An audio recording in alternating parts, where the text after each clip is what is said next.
வெட்னஸ்டேயோடைய mini vlog தான். அன்றைக்கி கிருத்திகை இல்லையா, அதனால் காலையிலேயே வந்து பூஜை பண்ணிவிட்டு அதுக்கப்புறம் கொஞ்சம் டைலரிங் ஒர்க்லாம் இருந்துச்சு. இந்த வேலையெல்லாம் முடிச்சிடணும்னு சொல்லிட்டு எடுத்து வைக்கிறேன். அது என்னவோ மிஷினில் உட்காரும் போது மட்டும் வேறு ஏதாவது ஒர்க் வந்துடுது. அதனாலே இன்றைக்கி முடிச்சணுமேனு கையோட எல்லாத்தையும் வந்து முடிச்சாச்சு.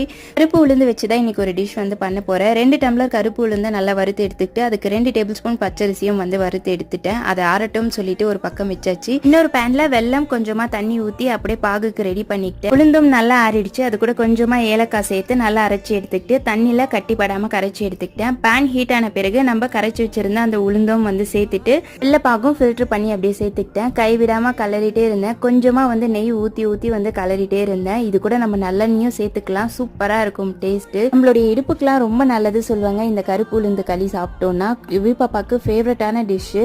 நல்லா சூடாக சாப்பிட்டா அது ஒரு மாதிரி டேஸ்ட்டாக இருக்கும். குட்டீஸ்க்கும் ஊட்டி விட்டாச்சு. நீங்களும் ட்ரை பண்ணி பாருங்கள். அடுத்த ஒரு சூப்பரான வீடியோவில் பார்க்கலாம். Have a nice day.